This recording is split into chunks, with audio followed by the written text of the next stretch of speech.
وہ تعلق جو ہے وہ اپنی بنیاد میں یہ ہے کہ میں ان کو اپنے آقا و مولا اللہ تعالیٰ کا نمائندہ سمجھتا ہوں، ٹھیک ہے، ان کی بات میرے خدا کی بات ہے، یعنی خدا کی طرف سے پائی ہوئی بات ہے جو یہ مجھ سے کر رہے ہیں، ٹھیک ہے، یہ خدا کے بندے بھی ہیں، اس کے پیغام بر بھی ہیں، تو یہ جب بات کرتے ہیں تو میں اس بات پر واجب ہے مجھ پر کہ میں اس میں اطاعت کروں، ٹھیک ہے، اور یہ جو میرا ان کے ساتھ تعلق ہے اس سے ایک محبت جنم لیتی ہے۔ خدا کے ساتھ بندے کی محبت ایک فطری بات ہے، کیونکہ بندے کا کھانا پینا، روٹی جسے ہم کہیں گے، اس کے پانی، اس کے لیے سانس، یہ سب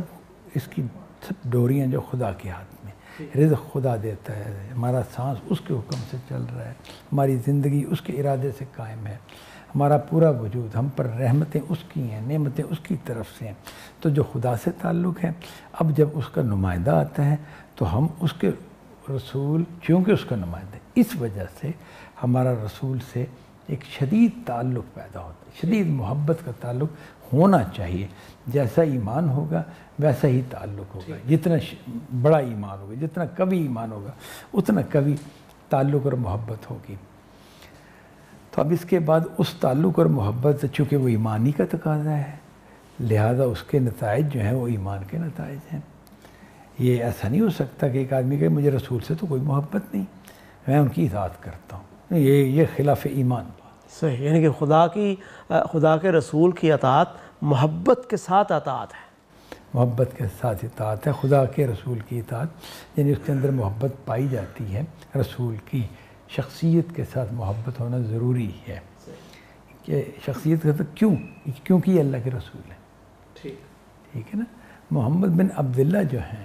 جو مطلب آپ کی بشری پہلو کو اگر بیان کیا جائے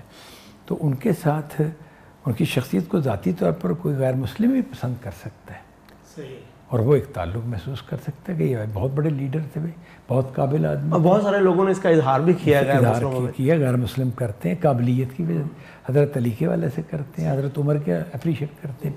یہ تو اپریسیشن اور طرح کی لیاقت کی اپریسیشن ہے، جیسے آپ بھی کسی بادشاہ کو، کسی حکمران کو بہت زیادہ اپریشیٹ کرتے ہیں،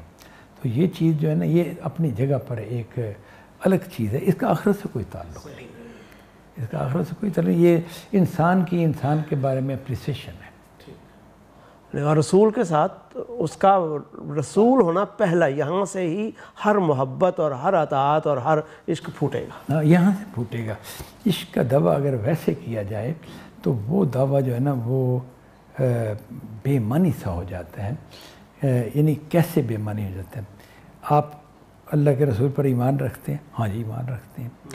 تو آپ کو اس سے محبت ہے، ہاں بہت محبت ہے، ہم اس کے لیے نعتیں پڑھتے ہیں، ہم اس کے لیے گن گاتے ہیں، ان کی خوبیاں بیان کرتے ہیں، آپ اس کی اطاعت بھی کرتے ہیں، نہیں اس میں تو خیر نماز وغیرہ نہیں کبھی پڑھی یا کم پڑھتے ہیں یا توجہ نہیں اتنی، بس ہم انہیں پسند کرتے ہیں، ان کی تعریفیں کرتے ہیں، ان کے لیے شاعری کرتے ہیں، تو یہ کیا خوشش کا باعث ہو سکتی ہے ایسا تعلق؟ یہ ظاہر ہے کہ یہ بندہ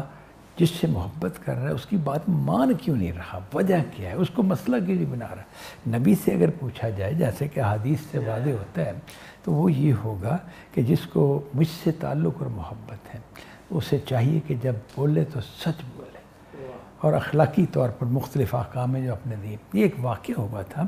کہ جس میں نبی صلی اللہ علیہ وسلم وضو کر رہے تھے، کسی سفر میں تھے، تو آپ جب وضو کر رہے تھے تو وضو کرتے ہوئے جب پانی گرتا تھا تو اسے بعض صحابہ جو ہیں آگے بڑھ کر اپنے ہاتھوں پر لے لیتے تھے اور مل لیتے تھے اپنے اوپر، تو آپ نے پوچھا یہ تم کیوں کر رہے ہو؟ انہوں نے کہا ہمیں آپ سے محبت ہے اس لیے ہم کر رہے ہیں۔ تو انہوں نے کہا جس کو مجھ سے محبت ہو وہ پھر یہ کہا کہ جب بولے تو سچ بولے، اور جب وہ وعدہ کرے تو پورا کرے، مختلف اخلاقی باتیں جو نا وہ آپ نے بتائیں جو کہ دین کا تقاضا ہے، تو وہ آپ نے بتا دیا کہ محبت کا اظہار یہ ہے جو کرو گے تم، وہ جو ہے ٹھیک ہے، ہم یہ نہیں کہتے کہ وہ ایک بیکار کام تھا جو کر رہے تھے، اس طرح نہیں، یہ بات تو درست نہیں ہوگی، یہ غلط بات ہوگی۔ نبی کے ساتھ اس طرح کا تعلق انسان کا ہوتا ہے کہ وہ جیسے اور بعض صحابہ کی طرف سے اس طرح کی چیزیں میں ملتی ہیں، اور یہ بڑی ایک یعنی یہ بھی ہم کہیں گے ذوق اور مزاج کے پہلو سے ہے کہ کوئی اس طرح اظہار کرے گا، کوئی میں جہاں اپنے فرد میں مثال دے رہا ہوں، جس دیوار پہ اپنے ہاتھ رکھا کوئی اس دیوار کو چوم لے گا کہ بھئی یہاں اپنے ہاتھ رکھا تھا، کب رکھا تھا؟ وہ 500 سال پہلے یا 1000 سال پہلے یا آج کے زمانے میں کہ جی 1400 سال پہلے۔ امام مالک کے بارے میں آتا ہے نا کہ وہ مدینہ کی گلیوں میں جوتا نہیں پہنتے تھے، جوتا نہیں پہنتے تھے۔ تو یہ جو نا یہ اپنے ایک جذبہ محبت کا ایک اظہار ہے۔ اچھا رفیع صاحب، رسول اللہ صلی اللہ علیہ وسلم سے محبت کے حوالے سے آپ جو گفتگو کی ہے، پانی کا بہانا، اس کی آپ نے کہا کہ مختلف مزاج ہو سکتے ہیں، اظہار ہو سکتے ہیں۔ اچھا، اب یہ اظہار اگر اس طرح بڑھ جائے جیسے اس روایت میں ہے کہ اب ایسے کرنی نے دانت توڑ لیے، یا بعد میں آتا ہے جی کدو کو ناپسند کرنے پر، آپ کو کہوں کہ کدو پسند تھا تو کسی نے اس پر ناپسندیدگی کا اظہار کر دیا، اس کو مار دیا، یا کچھ ایسا آج کل کے ماحول میں بھی ہمیں نظر آتا ہے کہ محبت کے نام پر جذبہ محبت ہے جس کو آپ اپریشیٹ کر رہے ہیں، اس کی بنیاد پر لوگوں نے خون خرابہ کر دیا، تو اس پر آپ کیا کمنٹ کریں؟ ہاں، یہ ظاہر بہت اہم بات ہے، اور اس میں دیکھیں مسئلہ یہ محبت کا اظہار کرنا ایک اور بات ہے، اس اظہار پر گفتگو کرنا،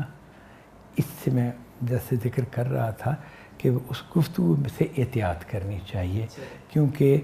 جو محبت کا اظہار بندہ کر رہا ہے وہ اپنے ایک جذبے کا اظہار کر رہا ہے، اس وقت وہ ایسا نہیں کہ وہ پورے دین کو اپلائی کر کے کر رہے ہیں۔ البتہ اگر کوئی غلطی کر رہا ہے کہ بھئی یہ بات تو قرآن کی بتائی ہوئی ہدایت کے خلاف ہے، یہ نبی صلی اللہ علیہ وسلم کی واضح احادیث کی جو اس میں ہدایات ملتی ہیں ان کے خلاف ہے،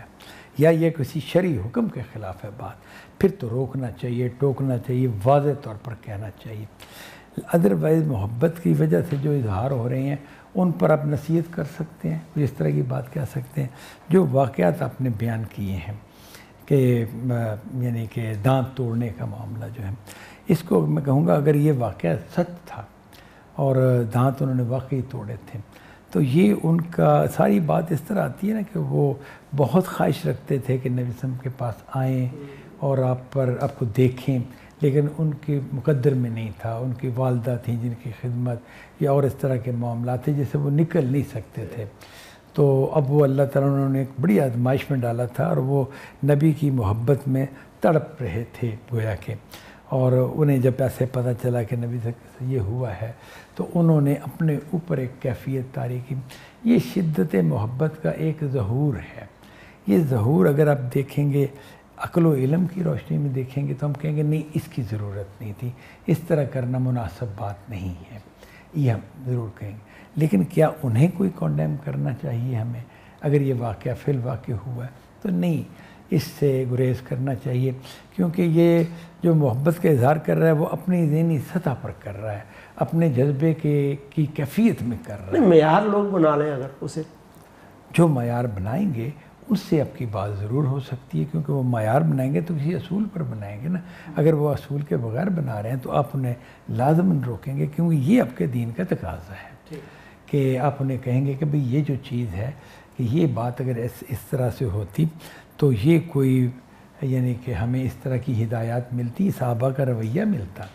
یعنی کہ کسی صحابی کے دانت سلامت نہیں رہنے چاہیے تھے جنگ احد کے بعد، یا نبی صلی اللہ علیہ وسلم کو جس جگہ زخم لگے ان جگہوں پہ بندے ساروں نے اپنے زخم لگائے ہوتے، حالانکہ دوسری جگہ پر جو آنے تھے وہ آ چکے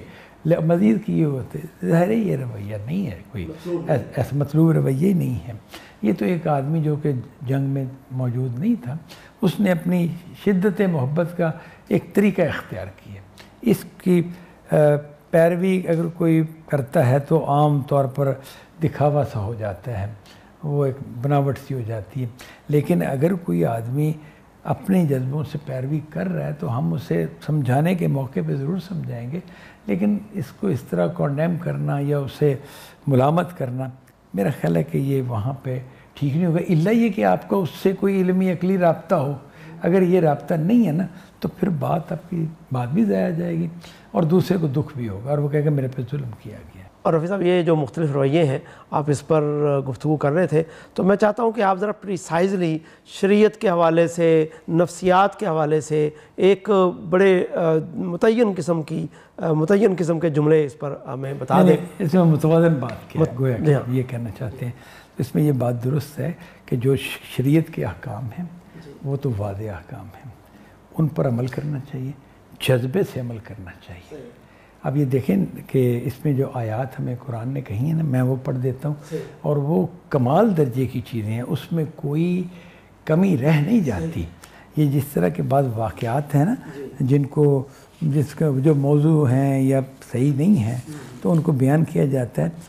وہ تو بڑی غلط فہمی میں ڈالتے ہیں، لیکن اللہ تعالیٰ نے جو بات کی ہے اس کے بعد جذبے کی کیا کمی رہ جاتی ہے۔ اب یہ دیکھیں 2 آیتیں ہیں، ایک سورہ نساء کی آیت ہے اور ایک سورہ آل عمران کی آیت ہے۔ سورہ نساء کی جو آیت ہے نا، اس میں یہ بیان کیا ہے وَمَا أَرْسَلْنَا مِن رَّسُولٍ إِلَّا لِيُطَاعَ بِإِذْنِ اللَّهِ، ہم نے جو رسول بھی بھیجا وہ اس لیے بھیجا کہ اللہ اس کی اطاعت کی جائے، رسول کی اطاعت کی جائے اللہ کے اذن سے۔ وَلَوْ أَنَّهُمْ إِذْ ظَلَمُوا أَنفُسَهُمْ، اور اگر یہ لوگ جب انہوں نے ظلم کیا تھا اپنی جانوں پر، جاؤ کا تیرے پاس آتے، یعنی اے نبی تمہارے پاس آتے، فاستغفروا اللہ، پھر یہ لوگ استغفار کرتے اللہ سے، ٹھیک ہے، واستغفر لہم، اور اے نبی تو بھی ان کے لیے استغفار کرتا، یعنی واستغفر لہم الرسول، پھر رسول بھی ان کے لیے استغفار کرتا، لوجدوا اللہ توابا الرحیم، تو یہ اللہ کو بہت مہربان اور رحم کرنے والا پاتے، ٹھیک ہے۔ غلطیاں کی ہیں تو رسول کے پاس آؤ اور معافی مانگو، اللہ سے معافی مانگو، اور رسول بھی تمہارے لیے معافی مانگے، تو اس کے نتیجے میں یہ ہوگا کہ اللہ تو بہت معاف کرنے والا ہے اور رحم کرنے والا ہے۔ آگے فرمایا فلا وربک، پس نہیں اور تیرے رب کی قسم، لا یؤمنون، یہ لوگ ہرگز مومن نہیں ہو سکتے، حتیٰ یحکموک فیما شجر بینہم، حتیٰ کہ اپنے جھگڑوں میں تجھے حاکم نہ بنائے، یعنی کہ جو بھی ان کے اندر مابین جھگڑا ہے اس میں تجھے حاکم بنائے، ثم لا یجدوا فی انفسہم حرجا، پھر یہ اپنے دلوں میں کوئی تنگی نہ پائیں، یعنی جو جھگڑے ان کے مابین ہوتے ہیں اس میں تجھے حاکم بنائیں، جو فیصلہ تم کر دو اس میں یہ اپنے دلوں میں کوئی تنگی نہ پائیں، مما قضیتا، جو فیصلہ آپ کریں، وَيُسَلِّمُ تسلیما، اور اس کو بالکل تسلیم کریں، دل کی گہرائی سے تسلیم کریں۔ تو اب یہ جو بات ہے کہ نبی نے فیصلہ کر دیا، انہوں نے کہا کوئی بھی اختلاف ہو گیا، زمین کا جھگڑا کوئی اور جھگڑا، تو اس میں نبی نے فیصلہ کیا، تو اب فیصلہ ہو سکتا ہے کہ ایک فریق کے حق میں، یا وہ کہہ سکتا ہے ایسا ہی ہوگا، ایک فریق کے حق میں دوسرے کے خلاف ہو جائے گا، یا بعض اوقات ایسا بھی ہوتا ہے کہ ایسا فیصلہ ہوتا ہے جس میں دونوں فریق راضی ہو جاتے ہیں، انہیں سمجھ آ جاتی ہے بات، لیکن بہرحال جیسا فیصلہ بھی ہو اس میں اب یہ کہ نہیں انہوں نے ٹھیک نہیں کیا، یہ تو غلط ہو گیا، یہ تو میں تو سمجھتا تھا